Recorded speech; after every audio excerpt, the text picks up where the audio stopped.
of now the young generation, like Prime Minister Trudeau, that we penetrate the cabinets. I also want to reiterate how deeply sorry Canada is for the situation this put President Zelensky and the Ukrainian delegation in. It is extremely troubling to think that this egregious error is being politicized by Russia and its supporters to provide false propaganda about what Ukraine is fighting for. Why does this government treat Alberta like a fart in the room that nobody wants to talk about or acknowledge? I heard her say a word that I know is distinctly unparliamentary, and I think she may want to withdraw it. The word was F-A-R-T. We love your Mr. Trudeau. His family's always been such big fans about that.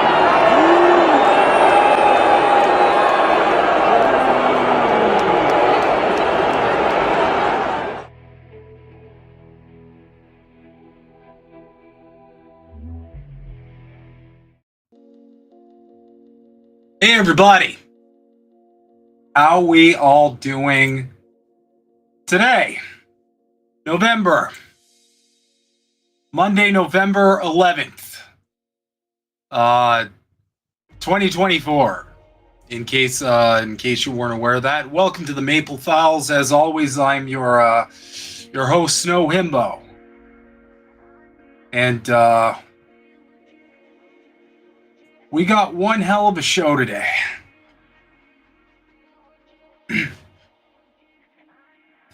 We're just gonna get the elephant out of the room.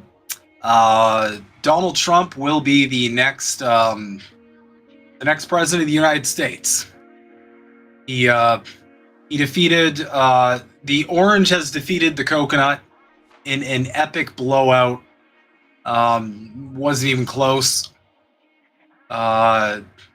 He was one of the first Republicans in a long time to win the popular vote.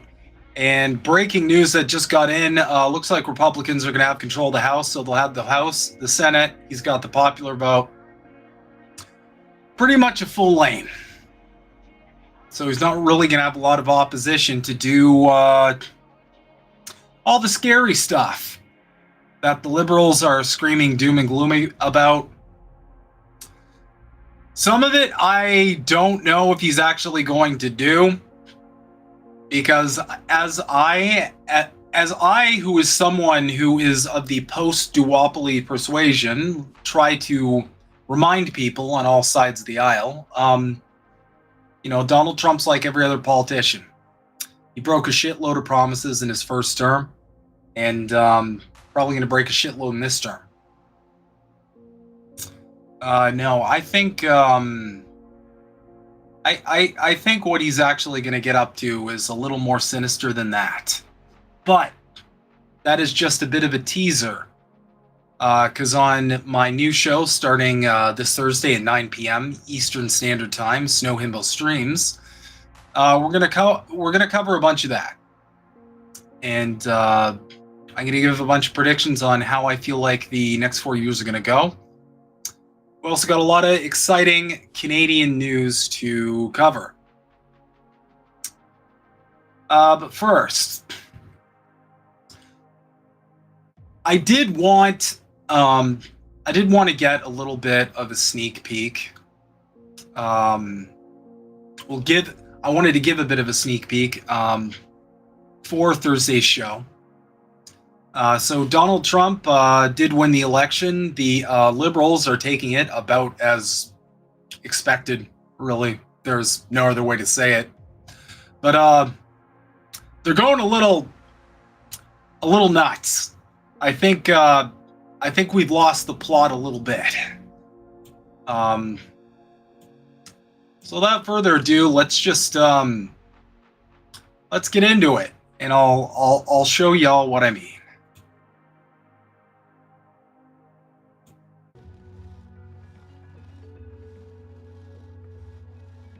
Kamala Harris is not done. She is in fact actually leaving Taylor Swift-esque Easter eggs, and I'm absolutely living for it. Let me show you what I just found.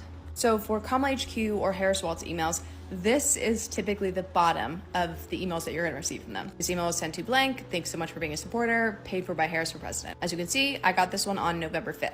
Obviously, election day. I just happened to go look at one now on the 9th, and this is what I see. The top part is the same. This email was sent to blank. Thank you so much for being a supporter. But now they're making a point to include the Harris Victory Fund. That's not all. Will be allocated to Harris for President's recount account. All those feelings we had, something's not right, the math is not mathing, what's going on? Don't worry, Prosecutor Kamala is on the case. I'm not surprised we haven't heard anything about a recount yet because there are a couple states that are not finished yet. I'm sure that the Harris campaign was really trying to look at the final numbers before they said, okay, let's go. I'm gonna go donate, but just a reminder, as the saying goes, when we fight, we win. So, you heard that correctly. In a stunning turn of events, liberals are gearing up for Stop the Steal. So I thought the most responsible thing to do as a content creator and professional himbo, I've been spending the whole week, and I'd love you guys to join me. I've been spending the whole week encouraging every liberal I know that the election was stolen, that they need to take their country back. Why? Because I really want to see a shit lib insurrection. I want to see pink pussy hats climbing the walls of the Capitol building. I feel like that's the only way to ring in 2025. I feel like it would be irresponsible of me not to. But that's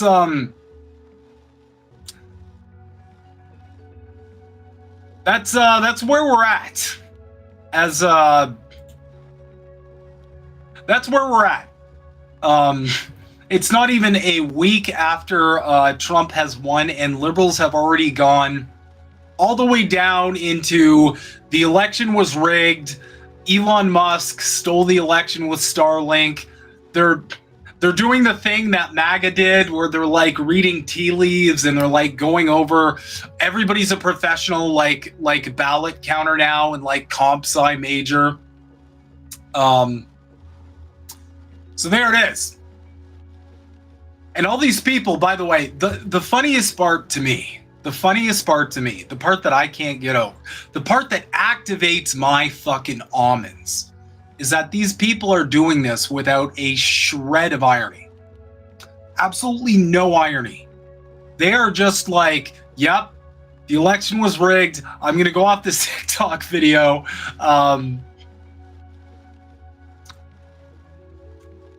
Just completely pretending like the last 4 years they didn't like shout down every single heartbroken Trump supporter for claiming the election was stolen. They've completely realigned themselves. And the funnier thing is right now we're seeing Trump supporters attack them and assure them that the elections are perfectly valid and we have free and fair elections. They're doing all the shit that liberals were doing to them. They've completely switched roles. God damn, it's not even 2025, y'all, and we've already entered like bizarro world. And I would like to point out, this is why you can't get sucked into these political cults. Because this isn't how rational people think. This is how cults think.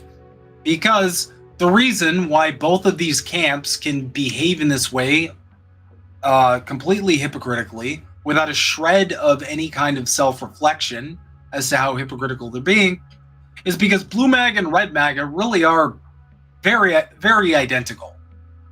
They are virtually the same people. They want an authority figure to save them.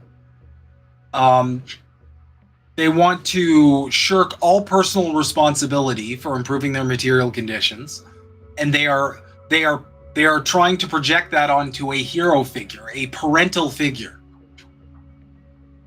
And they have so much emotional investment into this hero figure that they are willing to change reality. They are willing to completely break from reality, which is what we're seeing a lot of Trump supporters do now, as a bunch of us over on the left called it.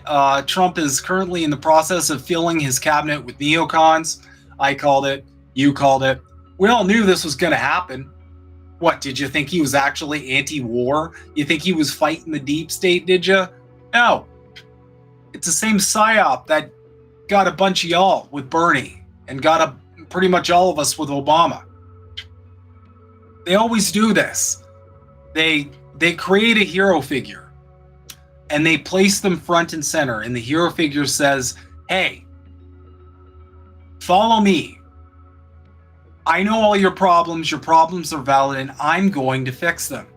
And then everybody, instead of organizing, breaking free from the system, building dual power, organizing, setting up mutual aid, they invest themselves back into the machine.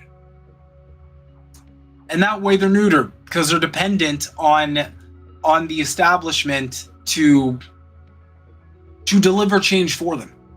So they don't have to put in any work to actually produce change, because they're depending on an external force to give them that change. That's how this play has always worked. So that's why you see liberals and conservatives essentially in like playing opposing roles to the roles they played 4 years ago. Because these people are both in cults. They are entangled in a disordered one-way parasocial relationship with a politician. And one of them is too emotionally invested to process information properly, so they are just blindly asserting that the election was stolen. And the other group of people is so emotionally invested that they are willing to completely forget their positions that they took willingly, proudly, and confidently 4 years ago, and just play the opposite role. And I called this too. The second Trump won, I said, watch. All of the people who claimed the election in 2020 was rigged are now suddenly going to completely trust the process because their guy got in. And just look at it for yourself, because that's 100% what they are doing. They're sitting there, all of a sudden, you guys probably saw the clip, but there was a clip of Joe Rogan circulating around where he's like, oh my God, who knew voting was still real? And it was crazy to me, because it's like, really? Just because Trump won, suddenly voting's real? You're that fucking hoodwinked that it's like, it's literally just like, if my guy wins, then the process is to be trusted. And if the person I didn't want to win wins, then it's fraudulent. Again, without a shred of irony, both of these factions are just contradicting themselves at the exact same time. It's outstanding. Anyway, just a bit of a teaser. I hope to see all of your beautiful faces on Thursday night at 9 p.m. Going to be going into a lot of it, because my God, there's a lot of Stop the Steal, and we got celebrities, we got DNC ops, we got news anchors talking about this. We have the whole liberal apparatus pushing the election fraud shit. It's incredible. All these people who told everybody 4 years ago that we have the fairest, freest, safest elections in the world. It all just 180.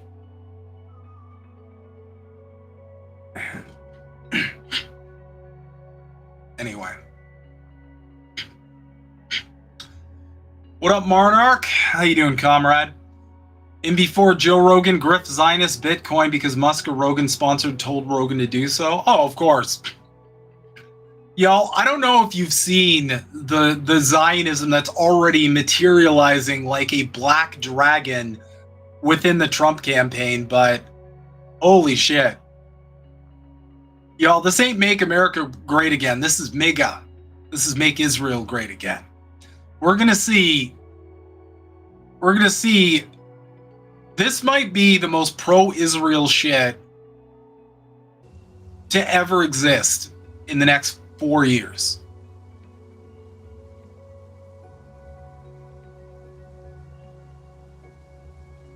Hey, mean Alita. That was when their team was winning? Exactly. And that's the thing. Both these camps did this. They were like, oh, my team's winning? Elections are perfect. My team lost? Must be rigged. Elon floated down with Starlink and he siphoned a bunch of ballots away and put them on the dark side of the moon, or I don't know, whatever they're doing. We got a lot. They're getting unhinged. Every day is more unhinged. They're just reaching critical mass.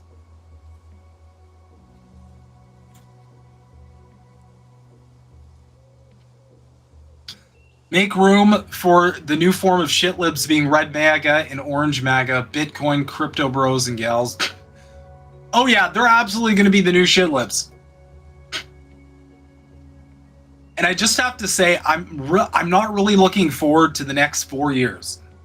Because I don't know if you guys remember, but every single time Trump did something stupid or psychopathic, or tried to get us into a war, or blew up a bunch of kids overseas, you'd have all these dipshits twisting themselves into pretzels trying to explain it away as some kind of genius, brilliant 4D chess move, or how it's actually a good thing. And we're just all too stupid to understand the advanced thinking going on in his Diet Coke soaked brain. Mind you, again, this is the guy who thinks tariffs are attacks on the other country, and not like on the businesses that import goods. Just the tariff shit alone, I don't know how he even has fans anymore. You look into that tariff plan for 5 minutes and you're like, this guy has no idea what the fuck he's doing at all. But cult's gonna cult. And listen, to all the people on the left who don't understand how Kamala Harris won, it wasn't just that Kamala Harris was a question mark that ran a completely tone-deaf campaign. Because that ain't just it. People also have to understand, and I've heard 1,000,001 copes, 1,000,001 analyses, mostly from these weirdo hacks, the bread tubers who are scrambling to get their subscribers to come back after they lost a bunch of them because they were deceived this whole time, thinking that, oh yeah, Kamala's got it in the bag. Listen. Trump is a dice roll. He's a dice roll. Kamala Harris represented status quo. Everybody's economically struggling. Life isn't good. People are terrified of World War III. There's an ongoing genocide overseas. There's multiple proxy wars going on. Like, Kamala Harris represented status quo to a group of people who are deeply, deeply dissatisfied with status quo. She was given a chance to separate herself from Biden and be like, I'm different. She didn't do it. She was like, nah, yeah, you're just voting for more of this. And Donald Trump was a dice roll. They're like, you know what? I don't like what we're doing now. So, I don't know, maybe, I feel like a lot of people probably thought like, hey, maybe Trump will fuck something up and accidentally get something right. It was dice roll. And that's kind of my thoughts on it. I think it's a bit more simple than, I feel like people are like vastly overcomplicating this. And I feel like a lot of online voices are vastly overcomplicating it because they're trying to, I feel like a lot of these bread tubers, they feel this pressure to never be wrong about anything. And they feel like they're just going to get like turned on or abandoned whenever they're wrong. And I feel like that's always a really bad move to have, because there is nothing more attractive a quality in a content creator than someone who's willing to just be like, look, I just got it wrong. This was shit analysis. Wasn't good analysis. I'm sorry. I'll try and figure out how to get better.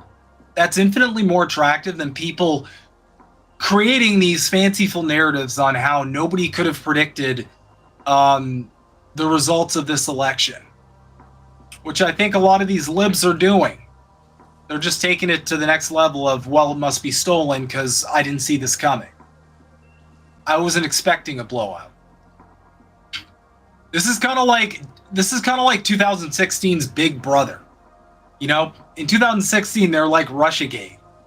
Now, probably thanks to the whole stolen election shit from Trump, they're going full like, oh, it was rigged. Kamala Harris, trust the plan. They're literally like, trust the plan. So that's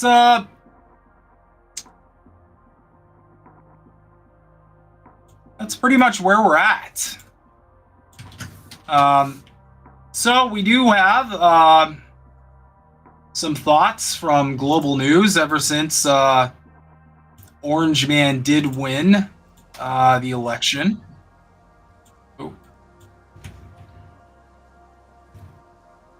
Give me one sec here and we'll play it up.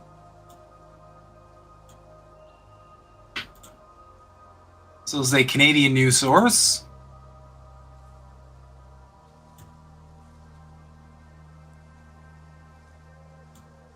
When I win on November 5th, the migrant invasion ends and the restoration of our country begins.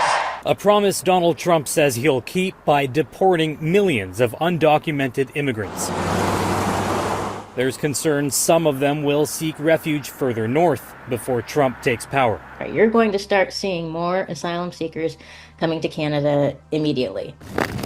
It's happened before. In 2017, U.S. immigration protections expired for some Haitian and Central American refugees. Over the next 6 years, more than 100,000 of them entered Quebec through Roxham Road, an unofficial border crossing.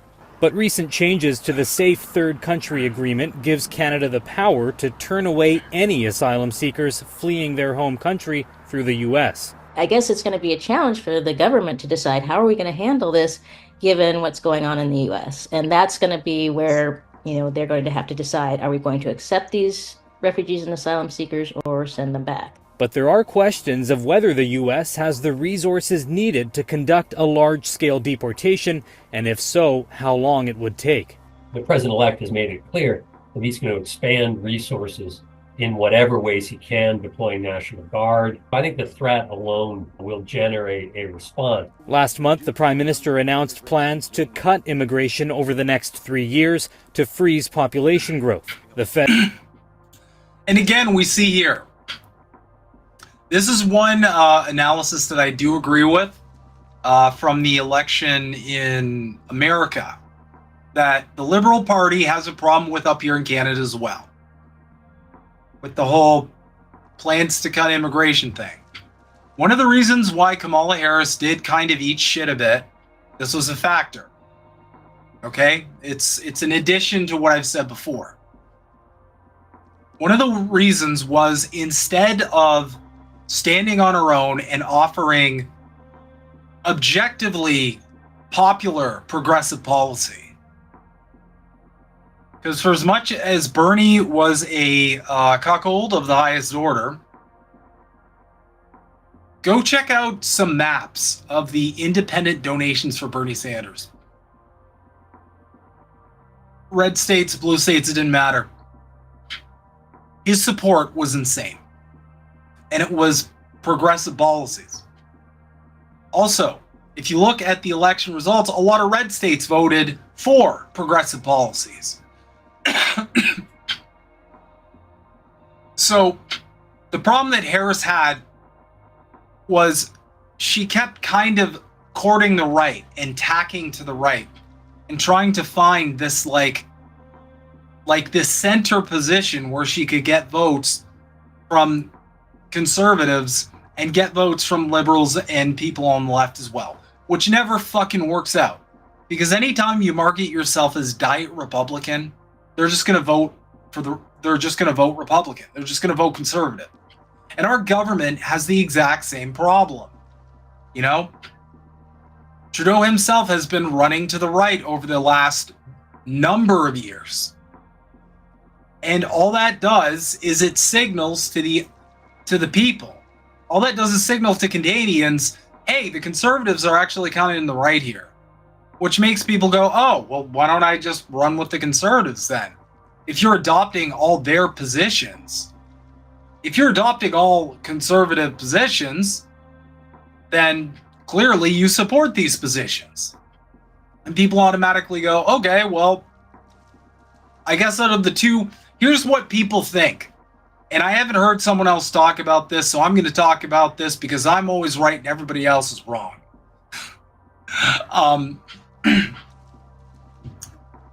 Okay? When you see two parties, both of them have conservative positions, people think, okay, well, who has more experience being conservative? Because if we're just kind of both adopting these conservative positions, who's gonna be better at enacting them? And they're gonna go for the Conservatives, because that's their bag. You know, liberals at least have like diet progressive sometimes policies. So Feds say they do have a plan for a potential influx of asylum seekers, but stop short of any details. We absolutely recognize the importance of border security and of controlling our own border, of controlling who comes into Canada and who doesn't, and we will do that. Most people have no clue. Oh, barf. All right, so I'm gonna make a bit of prediction because I want to paint a picture for y'all. Okay, here we go. Now, knowing the kind of campaign that PP, Pierre Poilievre, is running, a big part of his platform is immigration because that's like the go-to for reactionaries, obviously. How do you think this is going to affect his campaigning? If immigration in Canada increases, first off, as a result of the election, because if you check out Google Trends, move to Canada is at like a record high right now. So you might get a fair bit of Americans who just want to come to Canada because, well, they don't like Orange Man. A lot of them are just lying, obviously, but on top of that, you might get a bunch of other just immigration, especially if Trump is signaling that, you know, at the end of the day, he's going to do a mass deportation. How do you think that's going to affect how PP runs his campaign? He's going to get to point to Canadians and go, look how bad immigration's gotten under this Liberal government. Vote for me and I'll fix all of it.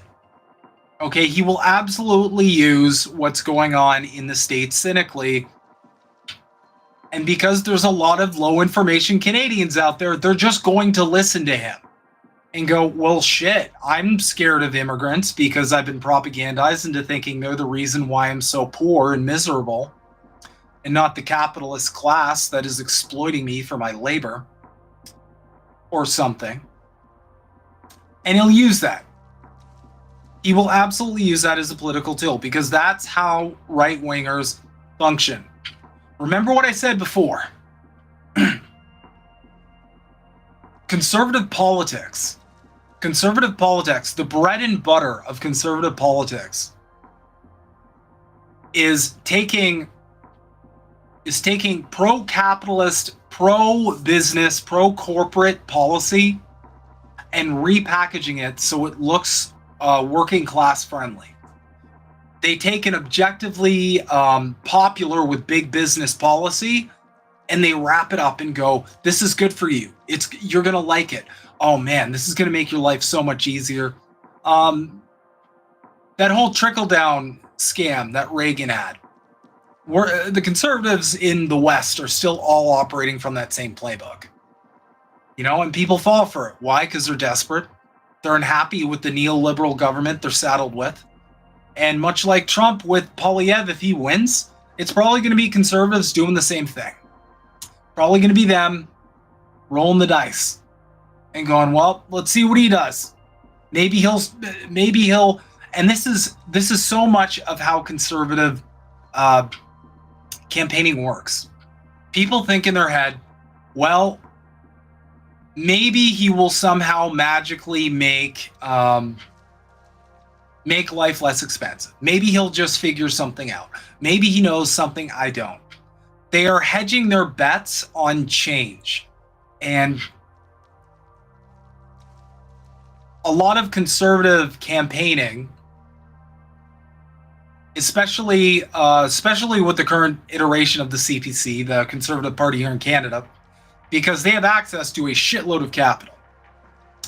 A lot of this conservative campaigning is convincing people that the change, the break from the status quo, is going to be better for them. And at this point, frankly, majority conservative governance is going to be shit, but Trudeau governance is shit too. I frankly could do without either of them, and I think both of them are poisonous for Canada. I think Trudeau's government's been poisonous for Canada for a long time, but I think Harper was an absolute fucking disaster. And I think whether we are stuck with more Trudeau or we get PP, either way, I don't think this is what Canada needs. A while back, I shared the numbers with all you folks, just kind of indicating how in trouble Canada is. How fucked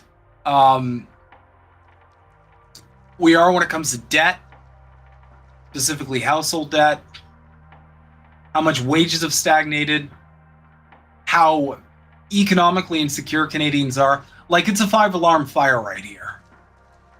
And I think most Canadians might just be at the point where they're so desperate, they're just like, you know what, I gotta roll the dice.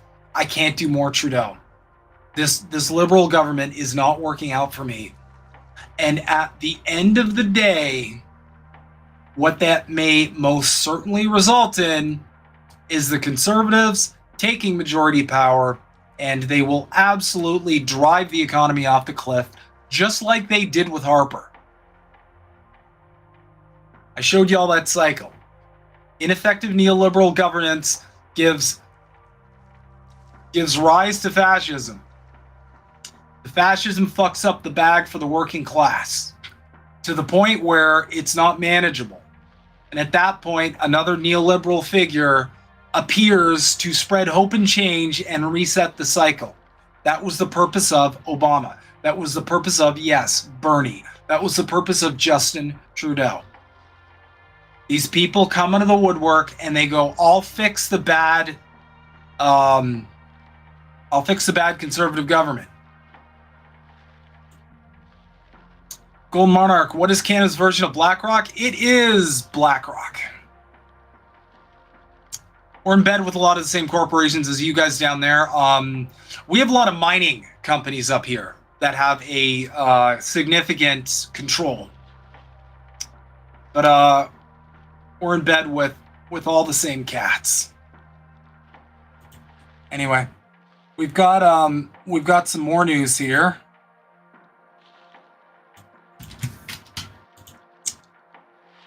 This is an interesting one. The hub.ca. Make that bigger so we can read the text. Sean Spear. Trump's election win and Trudeau's emissions cap are interlinked. Here's how. Donald Trump's significant election win and the Trudeau government's controversial emissions cap on the oil and gas sector are interlinked. Let me explain. Economists and other policy experts often argue that climate policy ought to aim to meet our emissions targets in a way that minimizes the economic costs. This is typically categorized in macroeconomic terms. The goal is to have an inverse relationship between declining emissions and rising economic output. It's hard to see how the government's emissions cap on the oil and gas sector conforms to this type of quantitative thinking. Singling out Canada's most productive and export-oriented sector for its own emissions target, one that quite possibly requires lower production in the short and medium term, will doubtless create economic harm that economist Trevor Tombe has shown will extend across the national economy. Yet that only tells part of the story. As high as the quantifiable costs may be, the qualitative ones may prove even worse for the economy and society. Over the past quarter century or longer, there's been a growing sense in many Western societies of declining middle-class opportunity and rising economic insecurity for median workers. This intuition is backed up by evidence. As advanced economies have transitioned from a goods-producing economy to a knowledge or service-based ones, we've seen the relative demand for mid-skilled workers, typically defined as those with more education and training than a high school diploma, but less than a 4-year degree, has fallen. The rise of what's known as job polarization has created a labor market that looks like something like an hourglass. There's growing demand at the high and low levels of the skills distribution and decreasing employment opportunities in the middle. The decline in manufacturing employment is a big part of the explanation. The manufacturing sector for most of the second half of the 20th century was the quintessential source of middle-class jobs. It consistently provided high levels of demand for mid-skilled workers, particularly men. As manufacturing employment has declined to a combination of technology and trade, most jurisdictions have lacked a comparable source of alternative demand for these workers.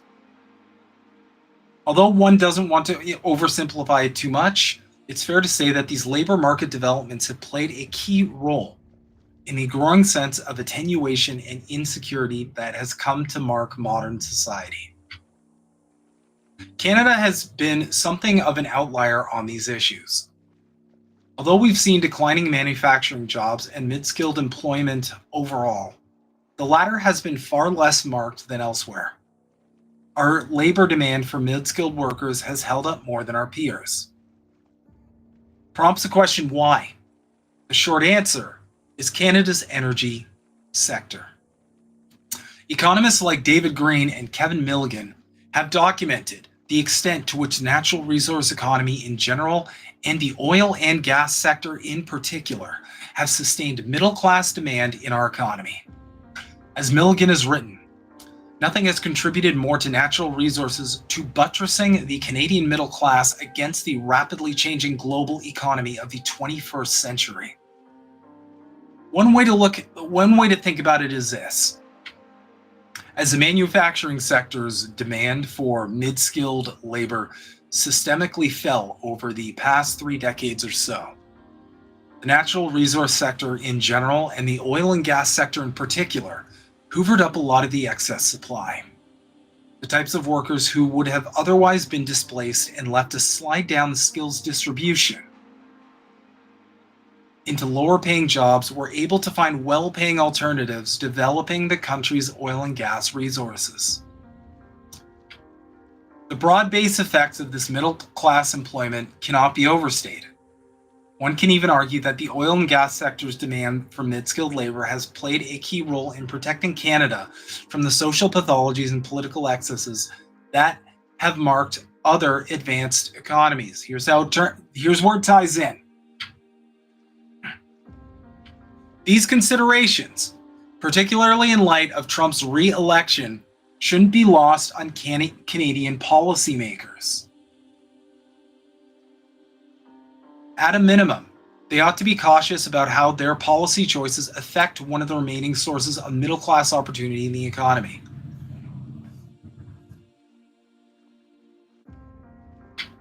That's what makes the Trudeau government's proposed emissions cap on the oil and gas sector so bewildering. Not only will targeting a high-value sector impose macroeconomic costs, but when one accounts for its socioeconomic contributions, the effects could be even more far-reaching. It risks contributing to declining mid-skilled labor demand, lower labor force participation rates, particularly for men without post-secondary credentials, and ultimately higher rates of inequality in our society. Rates of inequality that, as I have demonstrated beforehand multiple times, Canada cannot handle. We can't handle much more inequality. We've maxed out that skill tree. Excuse me.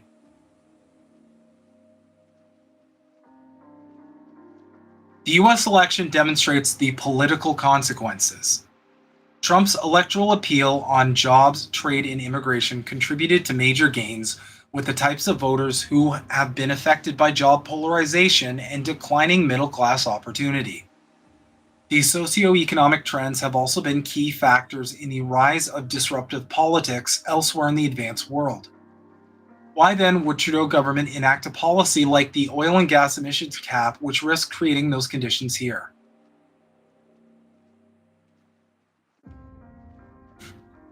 If Ottawa wants the oil and gas sector to do more on emissions reductions, it could consider accelerating the rise of industrial pricing or increasing fiscal support. But singling out the sector with punitive measures is imprudent as a matter of statecraft. The risks far outweigh the benefits. Canadian policymakers ought to recognize that the rise of job polarization and political populism are inextricably linked. This, of course, doesn't mean that the government shouldn't advance climate change policies that may conflict with resource-based employment. But given the role that the oil and gas sector has played in sustaining middle-class employment and opportunity, we must be judicious in balancing the benefits and costs of different policy actions. As Milligan rightly put it, for Canadians concerned with inequality, the equalizing effect of resource development on our economy is too strong to ignore.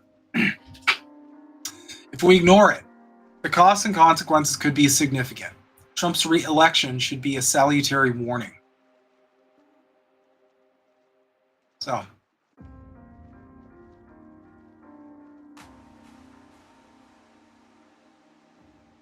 it's already a lot of talk of the ramifications of Trump's presidency up here.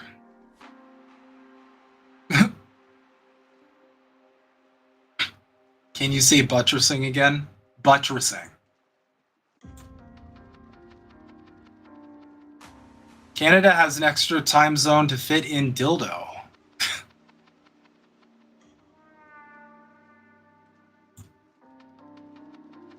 Not even David Dole can defend Trudeau. If Trudeau loses, we may never have to see or hear from Dole ever again.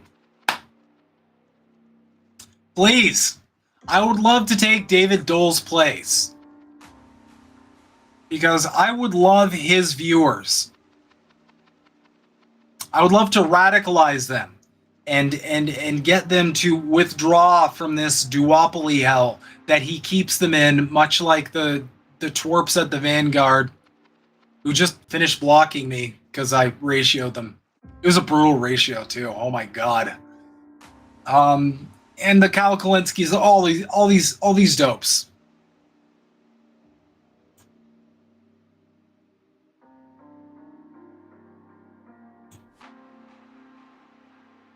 Teal Orca. I've seen all sorts of pro-Palestine accounts be throttled for K-Hive. Or for Kamala Harris. It's weird. Yeah, I've seen it too. Friend of the show, Squid Diddley, just had her sizable account nuked for something fairly innocuous. Innocuous, rather, not innocuous. So please follow her. I shared her account on X or Twitter or whatever the fuck.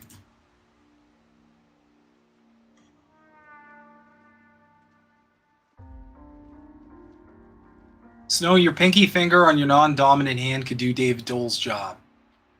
If I drew something on it and just talked about how amazing Kamala Harris was, yeah, I think I could.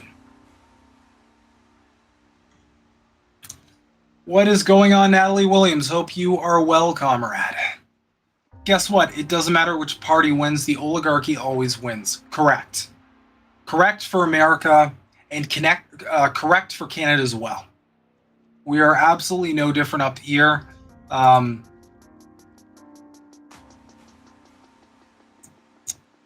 alas, we do need to move on because we do have some breaking news.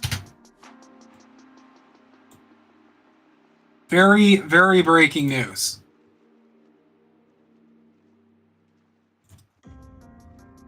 BC is investigating the first presumptive human avian flu case caught in Canada.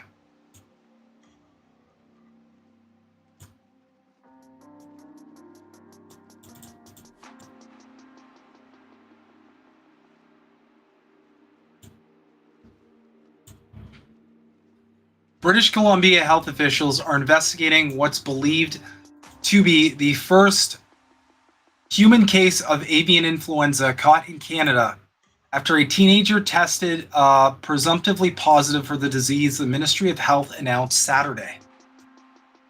The teenager, who the ministry says is from the Fraser Health region, is currently receiving care at BC Children's Hospital, while officials work to confirm the diagnosis and trace potential sources of exposure. According to the statement, avian influenza, also known as bird flu, is a virus that primarily affects birds but can occasionally spread to humans through contact with infected animals or contaminated environments. Now, I did this on Politically Homeless before. I will ask you guys to pay attention to the focus that these articles are giving.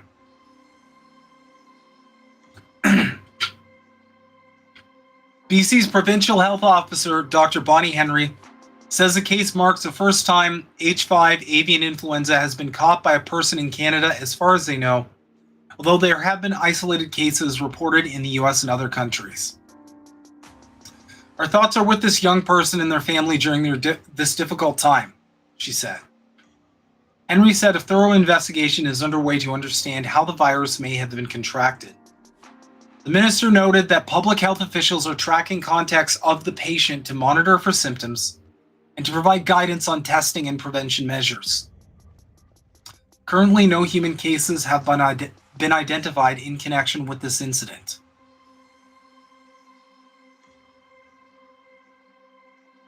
Dr. Isaac Bagosh, an infectious disease specialist at Toronto General Hospital, says the virus is of particular concern because it has the potential to cause significant clinical harm in humans. This has been a virus that's been on the radar to cause epidemics or potential pandemics. While human infections with avian influenza are rare, Health Canada says symptoms can range from mild to severe, potentially leading to pneumonia, organ failure, and even death. Since 1997,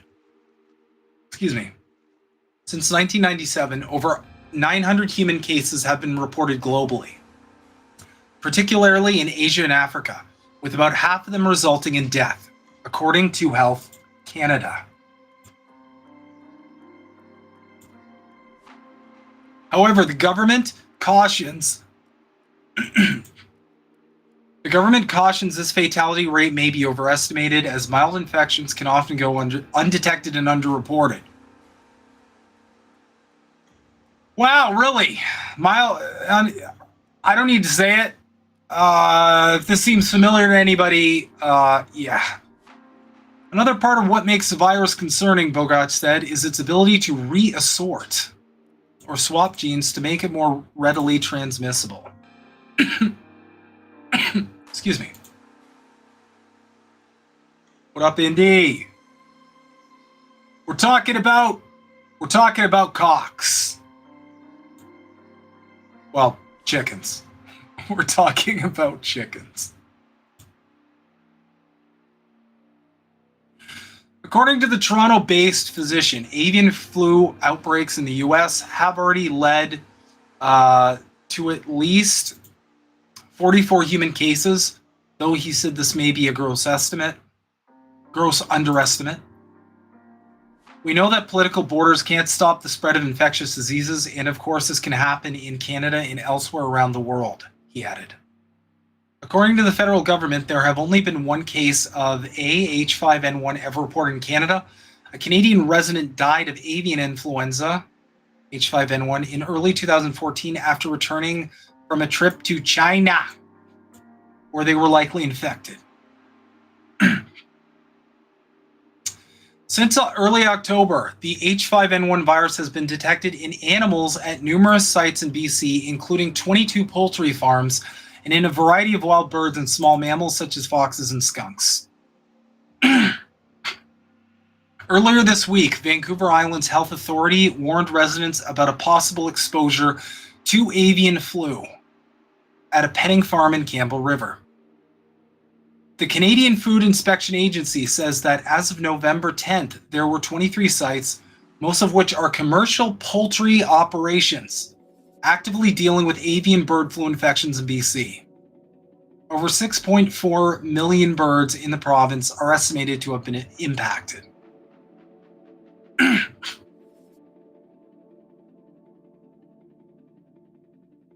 Avian flu outbreaks are more likely to occur during fall when migrating wild birds can pass it on to poultry farms or backyard flocks, according to Sean Hall, a spokesperson for the BC Poultry Association. Hall said farmers are urged to move their flocks indoors and adopt safety precautions during this high-risk period. Guests are only allowed on the farm when it's essential and with an appointment, he told CBC News. Farmers wear personal protective equipment to help prevent the spread.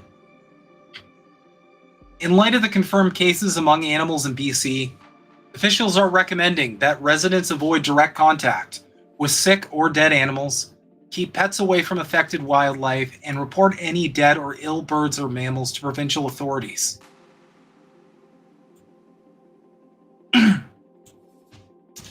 Now, I don't know about... Sorry. God damn it, Nick. A cock Lacoste. That's good. I don't know about you guys, but every single report surrounding bird flu that I personally see has a weird fixation on farms, food production, food supply, stuff like that. That's why I say always pay attention to the focus on these articles because they're framed in a certain way. This is from a mainstream news outlet, don't forget. So, whenever they craft one of these articles, the majority of the focus they have is what they want you to, that's what they want the takeaway of the article to be. Every single one of these articles that covers bird flu, it specifically discusses the food supply. Specifically. So to people who are worried about bird flu coming and killing us all, I'd say maybe give an alternative consideration that what might be a risk or what the powers that be might consider is at risk could be the food supply. It could be the angle here or just the opportunity that the rich and powerful take. We've been covering for a while what they really want to do with meat farms in general. So all I'm going to say is stay tuned. But yeah, that is Canada's first presumptive case of bird flu. So obviously not the best news. And very odd timing too, given that Agent Orange has just re-entered the the presidency. Sorry, I almost slipped up there.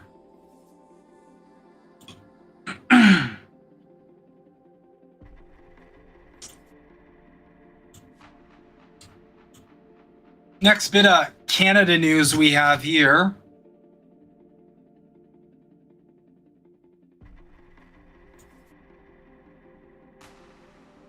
This one's probably pretty surprising to Americans. But to those who aren't aware, because most of us in Canada already are, most likely, Canada is pretty much as in the tank for Israel as the States are. Recent news as of November 9th, 2024. Nova Scotia NDP candidate out after criticism for troubling posts about Israel. Now, you always got to ask yourself, what do they mean by troubling posts about Israel? Are they saying, like, openly anti-Semitic things? Are they saying things hateful? Or are they just pointing out that, like, maybe kids shouldn't get blown up? We'll dive in. Halifax. An election candidate criticized by the Center for Israel and Jewish Affairs, CIJA, which is a group up here in Canada who functions very much the same as AIPAC in a lot of instances, for troubling and damaging social media posts, is no longer running for Nova Scotia's New Democratic Party in the November 26th general election, the party says. In a news release Saturday, the provincial NDP said Tammy Jakeman is no longer the party's candidate in the Eastern Passage District, which is south of Halifax. New Democrats are committed to ensuring the safety and dignity of all members of the Jewish community and Nova Scotians of all faiths, the release said. We recognize that everyone running for office has a responsibility to ensure that their comments do not cause undue harm. The Center for Israel and Jewish Affairs issued a news release Friday, which included pictures of two posts by an account bearing Jakeman's name on the X platform formerly known as Twitter. One from the November 2023 responds to a World Children's Day post from the Auschwitz Memorial by saying that children in Gaza will die because Israel is obsessed with killing all Hamas regardless of the human expenses. In another, also from 2023, the same Jakeman account retweets a post that said, "Apartheid Israel is at its happiest when terrorizing Palestinians." Excuse me. So right off the bat, there's a lot less hate here and more just pointing out, humanitarian crises. These are, the way they have to repackage it, much like in America, is they have to make the perpetrator as the victim. Because as you see up earlier here,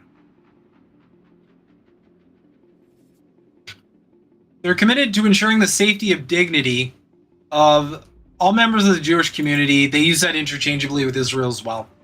But if you look, the victim target down here, they're pointing out a perpetrator and a victim. And so you see that repackaging. As of Saturday afternoon, the account appeared to no longer exist on the platform. Jakeman did not immediately respond to a request for a comment. The Center for Israel and Jewish Affairs, along with the Atlantic Jewish Council, said the statements were inflammatory and hurtful in Friday's release. Statements of this nature often have real-world impacts, contributing to a climate of fear and hostility experienced by Jewish community members, the release said. Yeah, speaking of the real-world impacts that Israel has on the Palestinians, has apparent real-world impacts on Zionists whose feelings are deeply hurt by people pointing out what the state of Israel's doing, I guess. Because I don't know how else to package this. At all. The groups called on provincial NDP leader Claudia Schender to say why Jakeman was allowed to run for the party and to dissociate the party from Jakeman's damaging remarks. NDP spokesperson Elena Cahill said the party was not aware of the post during the candidate nomination period. Fucking cowards. Man, I don't even understand the framing here. Because Jagmeet Singh himself has referred to what's going on in Gaza as a genocide. He's said it openly. So I don't know why they're being spineless here when we're all very clearly talking about the same thing. Do we have to use special wording? Do you have to get, clearance? Does Jagmeet need, I don't know, the World Economic Forum to like fucking sign off so we can drop the G word. What are we doing here?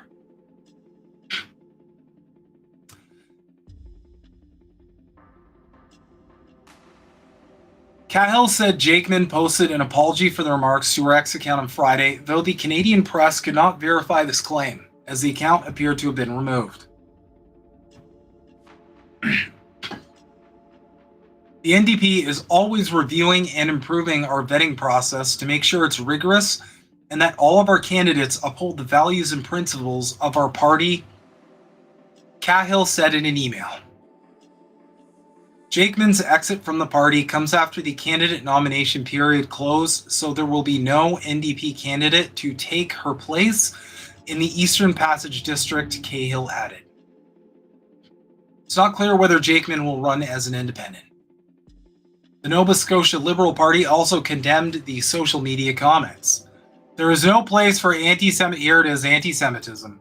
We can't point out the actions of a government against a group of people because in bizarro world, that is the West, the actions taken by a state equals anti-Semitism. So if you're Canadian, by that logic, and I say this to conservatives all the time, by this logic, if you're a conservative and you wear if you wave a fuck Trudeau flag, which up here in the sticks, a lot of people have fuck Trudeau flags. If you're waving that flag, you're anti-Canadian apparently. Because that's about as much sense as it makes. Hate or discrimination of any kind in our province, and we will not allow the occasion of Holocaust Remembrance Day to be used as a line of attack against the Jewish community here in Nova Scotia and across the world, the release said Saturday. Progressive Conservative leader Tim Houston said the NDP was correct to remove someone who holds dangerous and anti-Semitic views from the party. No matter how you worship in Nova Scotia and all of Canada, you should be able to do so without fear of intimidation. Fear of intimidation. Just pointing out the actions of the Israeli government is intimidation, I suppose. So you see how many steps they've taken. Someone just pointing out, like, one party being aggressor to another party. And by the end of it, the person pointing this out is intimidating the aggressor. It just, I'm sorry, Zionist propaganda always ceases to amaze me because, like, I ask myself, like, how anyone who grew up in the war in Iraq era, this could ever work on. Because it's the same variety of, like, repackaging of the situation. No matter how horrific the actions taken abroad are by one party, any criticism of that party makes you insert label here. Anyway. So in closing, that's how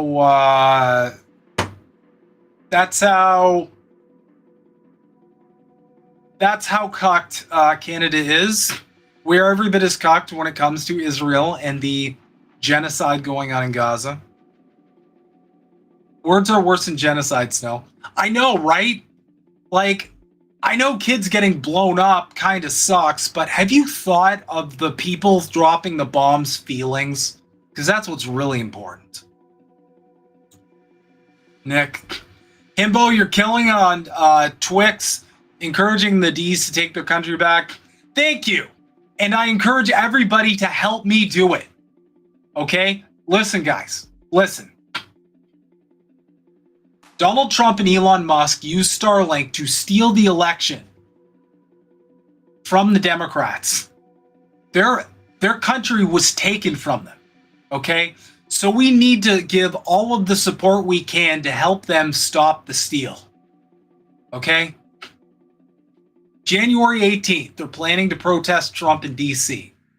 And so we got a bunch of time to get them as riled up as possible. Because they should be able to take their country back. Yeah, exactly. Ray Epps will be at the Pink Hat March.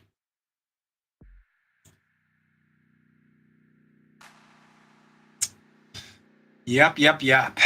Okay.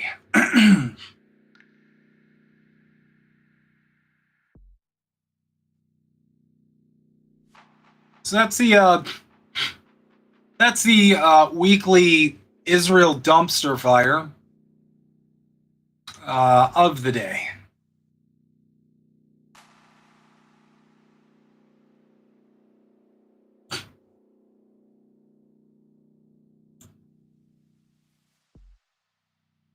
So, just some thoughts. The Trump's re-election is going to, I feel like first and foremost, it's going to heavily embolden the reactionaries up here in Canada. We have a ton of reactionaries, and we have a ton of people who are in the exact same boat as people that produce the results that you guys saw, right? With Trump winning a landslide. We have a ton of Canadians across the board, liberal, conservative, left, far left. Everybody's kind of struggling. And you've got a populist far-right figure in Pierre Poilievre who's, coming in and saying, you know what? This government doesn't have it. Everything's too expensive. Nobody can afford a home. I'm the common sense party. Conservatives always say that, common sense. Which is hilarious because the common sense always seems to come before the fucking up the economy to the point where it's 10 times worse than when they left it.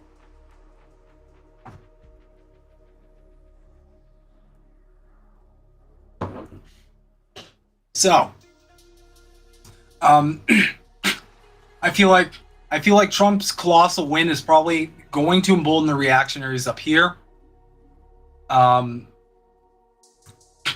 This is probably good for the conservatives. It's probably not bad, especially if that happens. The event that I kind of predicted would happen was us seeing more immigration up here. The conservatives are going to take that, they're going to run with it, and they're absolutely going to campaign off it. It's entirely possible we have like another year until an election. So if the NDP were smart, they'd use that year to sell themselves as a new direction forward, because that's what people are looking for right now. They're looking for change. They're not looking for reaction. They're looking for progress. So if the NDP weren't useless, they would take that and seize it and go, hey guys, conservatives have fucked up. Liberals have fucked up. Give us a shot. Canada needs a new direction. This is a perfect opportunity for them. Now, question. Do I think the NDP will do this? No. Because I think they are under atrociously bad management. And much like the Greens in America, they seem almost committed to fucking up the bag for themselves. But if I were in charge of the Liberal Party, the NDP, New Democratic Party, that's what I do. I take all of this reactionary fervor I'm seeing and siphon it into a new way forward and say, guys, we know the conservatives can't do anything they're promising. Why? Because Harper promised all the same shit. The liberals are pretty much just like the conservatives. They voted together like 600 times. So whatever they're offering, obviously you can see right now, that's not working either. Give us a way forward. Now the problems that the NDP have is it's going to take a while to uncouple them from the Liberal government, thanks to that coalition they got going with them. Now I know Jagmeet ripped up the agreement. I know he kind of denounced the Liberal government, said they were too neoliberal, too concerned about appeasing corporate interests. I get that, but that shit is going to stick. I feel like they're going to need a full year to decouple themselves, if they can, from the stench of that Liberal government. Because people are looking at the government right now and going, this isn't working, I'm hurting economically. And unlike the States, you don't really have that much plausible deniability anyway. The Liberals have been in power for a long time now. Because I hear people in the States going, well, you know, some of Biden's policies aren't really going to kick in until like Trump takes power, and he's going to take credit for that, and that really sucks. And it's like, I kind of get that. But also, again, like, I expect basic competence from politicians. So if the liberal claims that a lot of Biden's policies aren't going to take effect until Trump's term, why don't people know that? If people knew that things were going to get better, they just had to stay the course. Well, then that's pretty shitty communication if nobody knows that, because nobody knew that. I didn't know it. You have to do good messaging. You have to communicate with people in the country if you want them to vote for you. However, I digress. I'm putting on my elections are totally real, and this isn't just endless smoke.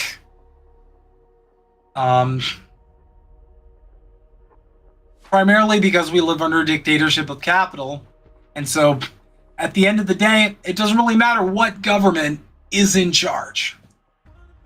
They are going to work for the bourgeoisie, the ruling capitalist class first, and they will figure out enough crumbs to throw off the table to all of us working class people, so we're not out in the streets protesting the government.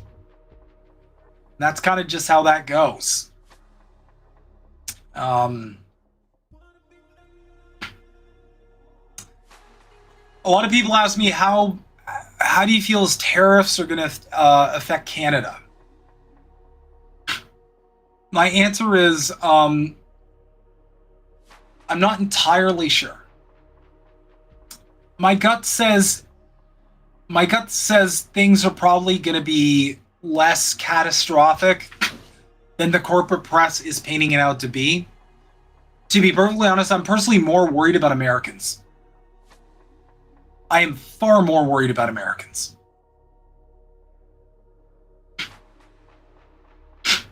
Because we're like America's biggest trading partner. And they import, like, we're an export nation. We're probably going to hurt to some degree having tariffs on us, but holy fuck. Like, the amount of resources Americans import from Canada, shit is going to get really expensive for American consumers across the board, to like a frightening degree. All because Orange Man doesn't understand tariffs. Last I checked, he wants to replace income tax with tariffs. Which, again, I said this before. This is just going to result in an upward wealth transfer. Because, again, the business isn't going to absorb the cost. A tariff is a tax on the business, so the business imports the goods. And without reindustrialization for America, I don't see how this is going to do what Trump is hoping it'll do. So it's essentially going to happen, and it might cause trade wars. It might cause a global economic catastrophe. We don't know. All I'm saying is I think Canada specifically, how it'll affect Canada specifically, I think is a little bit overblown in comparison to America. Because don't forget, that tariff comes in, the good is taxed, but the business pays that tax. And because we live under a capitalist society, they are immediately going to pass that cost down to the consumer.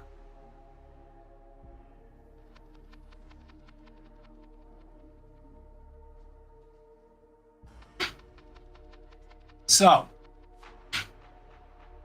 goes down to the consumer. The consumer pays more. Business still gets its profit. Government gets a nice little bump, right?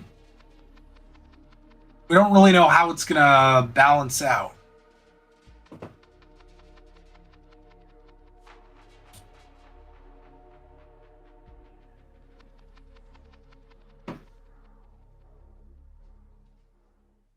So, at the end of the day, I remain firm that the biggest problem with this whole Trump tariff plan is it's going to affect poor people the worst. It's going to affect consumers the worst. It'll benefit rich people, benefit corporations, benefit the state. And I mean, America, where does your tax money go anyway? It goes to wars, it goes to Israel. If you got Trump as your president, you can bet your ass your tax money is going to continue to get sent over to Israel. I will bet any amount of money. That shit ain't stopping. Now, the Ukraine stuff might stop. But my theory is that's because Trump wants to focus in on Iran. Sorry. They want to get out of the murky Ukraine stuff, and they want the machine to be hyper-focused on the Middle East. Why? Greater Israel. Which is something Donald Trump supports. It is something his $100 million donor, Miriam Adelson, supports as well.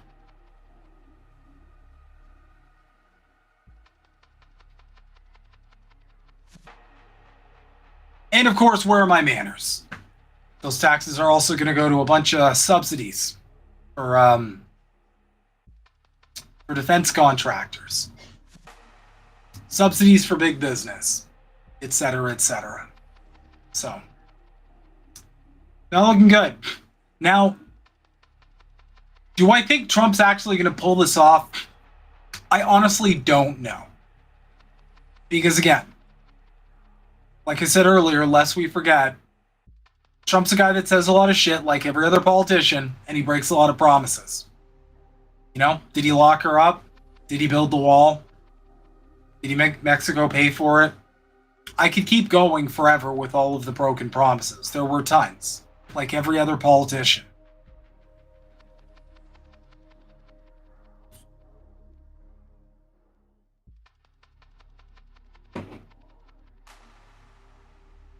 So, we'll see. That's it's kind of my closing thoughts on the whole Orange Man sort of situation there.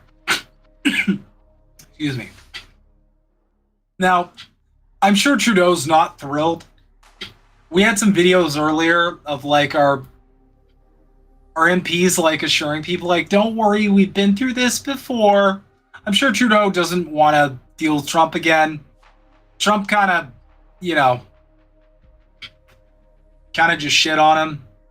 Trudeau's a narcissist. He doesn't like his ego being wounded. Trump's a narcissist too, though. And it's never pretty when two narcissists collide. It is never pretty. Because both of them are trying to maintain control over the other. So it's always that battle, right? And when it comes to Canada versus America with two narcissists, usually Canada's not winning that. Because the narcissist in control of Canada begrudgingly knows that the narcissist from America is far more powerful, far more influential. Yeah, exactly, Nick. Trump owned Trudeau. Trudeau's gotten owned by a bunch of world leaders. I still think to this day the greatest ownage was that video of him dealing with Xi Jinping, and he like couldn't even look at him. He was like looking at the floor, and then Xi was like, "We didn't agree on that. Clean your room. Clean your room." Xi basically pulled a Peterson on him. No, let's watch that video real quick. I know I can find it.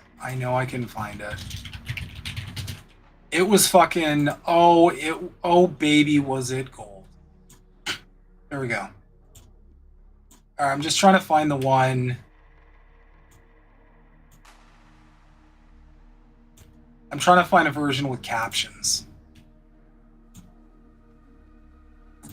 Here we go. Oh, this was glorious. All right, I found it. This is so fucking good. Harken back to 2022. Everything we discuss is leaked to the paper. That's not and that's not how the way the conversation was conducted. Look at Trudeau. Look at him. If there is sincerity on your part, free and open and frank dialogue, and that is what we will continue to have. We will continue to look to work constructively together, but there will be things we will disagree on. Look at his face. Let's create the conditions first. Oh my god.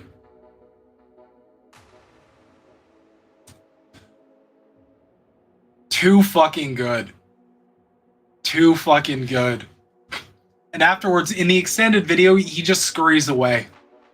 Like some scolded little puppy. So fucking good. Americans just need soft communism. The whole West does. Canada absolutely does. And the material conditions have gotten so bad that, like, if we don't have some kind of drastic change in governance, we're probably going to look at something. The grounds for revolution are going to become somewhat fertile. It'll just, something's going to break. There's going to get to a breaking point.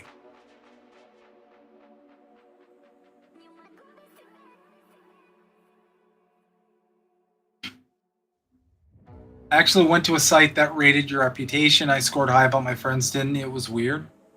Interesting.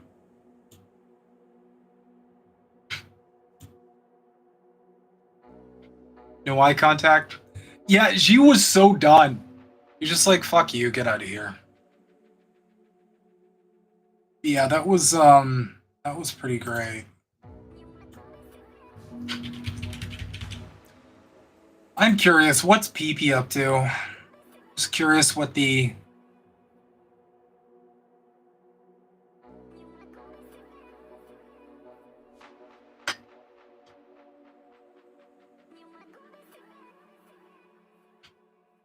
here we go.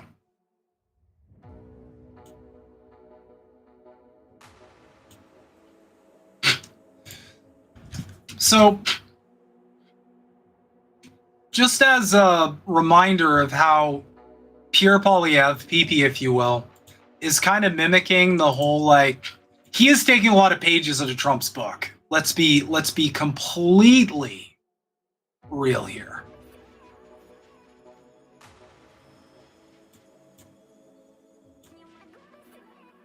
NDP liberals want to help the dirty oil dictators in Iran, Russia, and Venezuela. Common sense conservatives want to bring home energy production to make clean Canadian energy for the world and powerful paychecks for our workers.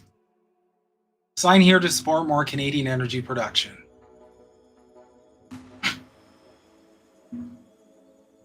So the same kind of energy as drill, baby, drill. What is this? Why was your wife Anita working for Maduro in Venezuela, dirty oil? Why are your Maple MAGA proxies like Tenet Media receiving funding from Putin, dirty oil that directly supports both you and Trump? Canada doesn't use Iranian oil. Well, Amos, I don't know this person too well. But to summarize, it's because conservatives are fucking hypocrites. They've always been hypocrites. So are liberals. But liberals, not lately, obviously, with the whole, like, stop the steal shit that's going on, which is just unhinged as all hell. But liberals in Canada, at least, for the most part, are usually at least kind of aware enough to, like, put a layer on the hypocrisy or justify it a little bit. Conservatives don't care about being hypocrites because they know deep down that most of their supporters have the memory of goldfish. And that's because they're already introducing they're already bombarding them with new information. Like, go and look how often conservative propaganda outlets, talking heads, politicians, how often they post, as opposed to like liberal or like SocDem or whatever. It's constant posting, constant information, constant bites, and that's because what they're doing is they're trying to just whip your brain into a frenzy.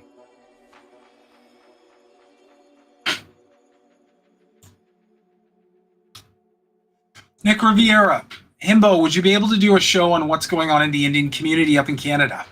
Why is India sending assassins to Canada, and why is the US responsible for this fuckery? That is something I would actually love to do a deep dive on, and I appreciate the suggestion. Leave it with me, and we'll see what we can get together for next week. Because, yeah, that is something that I've been curious about as well. Especially in the light of like all the noise our governments are making about Indian interference. And as we know, with all kinds of interference from foreign governments, foreign countries, you always have to cut through a lot of the bullshit. You got to cut through a ton of the bullshit, because a lot of it's like, you know, you're like, is there something here, or is this Russiagate? Is this just bullshit, or is this foreign interference as like kind of on the same level as Israel, for example, which does interfere which does do foreign interference in pretty much every Western country. So you gotta peel back a bunch of layers, but that would be a really good that'd be a really good topic for next week. So thank you for the suggestion. The people have spoken.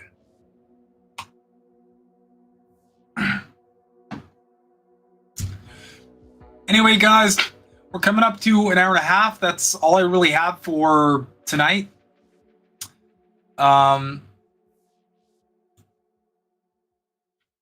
India bougie class send their children to Canada and US. Huh. But thank you guys as always for showing up. I want to remind everybody that the debut of Snow Himbo Streams is going to be this Thursday at 9 p.m. Eastern Standard Time. If you haven't already, please go subscribe to the Maple Files. Excuse me.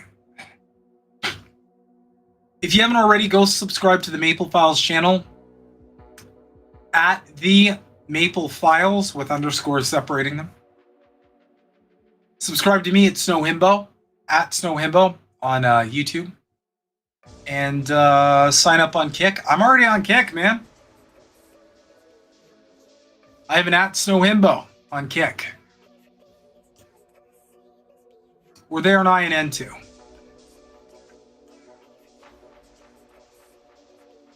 Anyway, thank you guys so much. Hopefully I'll see all of you Thursday night. We got a lot of shit to cover. I got a lot of thoughts about the unhinged developments as of late.